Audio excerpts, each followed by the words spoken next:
Greetings and salivations. On this fine day, I bring to you a tale meant to be heard solely by mindless zombies staring at a small black box. This story teaches foul habits and unnatural mating rituals.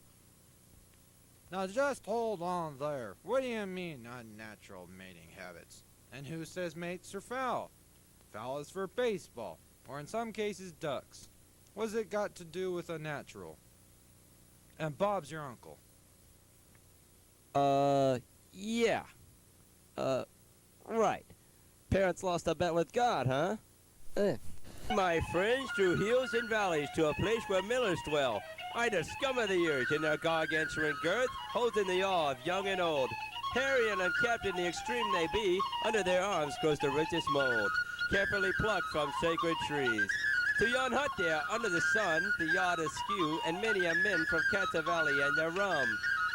A bleat sounds loudly from a curd, dozing in his drool, and many a chicken stool. He awakes often with a shiver and girth. Drunk all day and pass out all night, this is his code of ethics and morals, at least according to his father, who made light of the fact his mother had residing on a large chunk of coral. Fishy she was, and cheap at the best, father for a marriage beat the rest. The miller's belly quivers akin to jam, the result from eating the last bit of ham. He's rolling stride, 'cause it's the greatest of rumbles, all avoid his path at the den of his grumbles. Quick he is with knife and sword, for he has trained under noble lords.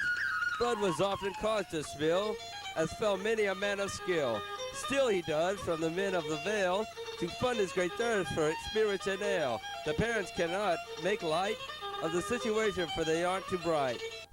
Now at this moment the miller is talking. Shh, listen quietly, for no word is spoken. Lying comfortably in bed, while visions of teddy bears dance in his head. With a sigh of content he stretches his hand, feeling for the beer made by he and his band. Yes, this miserable wretch, years long ago, had no wife to fetch. But this is now, and that was then, a 20-year daughter he has named Gwen.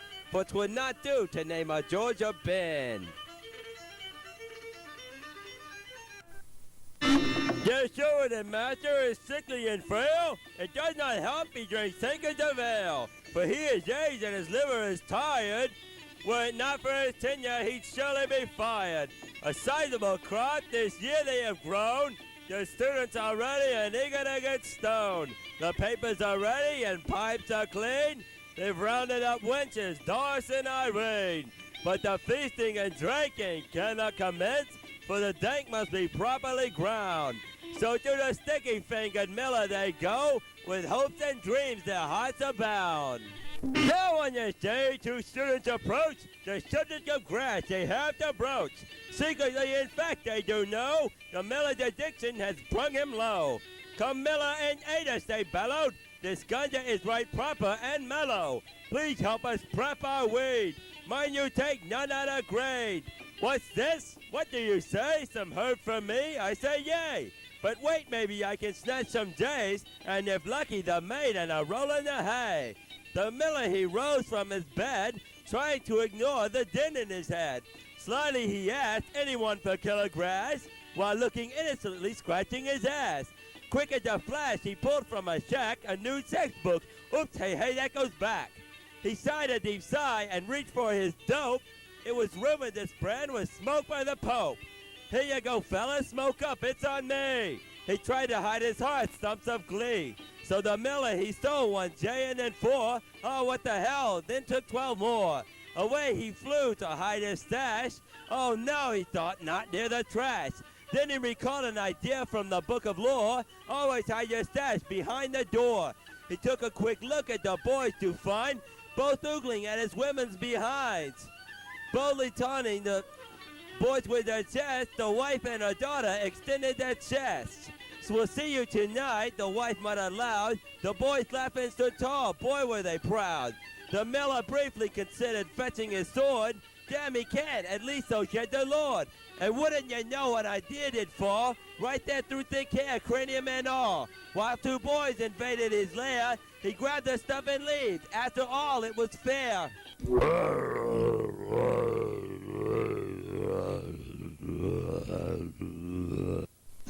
So that night when all were asleep, quickly he rose and made not a peep. Planning to leave, he located his stash. Oh, might as well one last little bash. The last bowl of green never seemed empty. He was so smoked out, he swore he saw Humpty. Eventually, out he did pass, dreaming of the first shepherd's lass.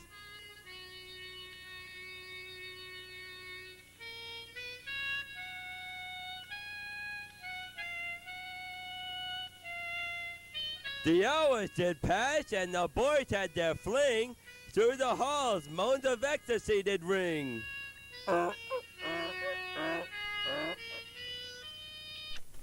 Boys woke early and rose from their beds, only to see the miller with smoke rising from his head.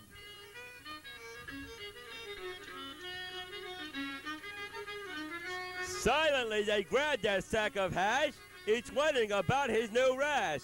Away they did ride from the miller's land, the miller at home collecting spittle in his hand.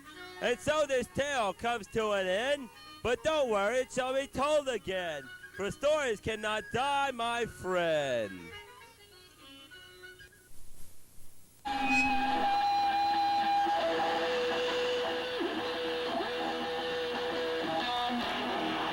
This video has been brought to you by Putrid Productions.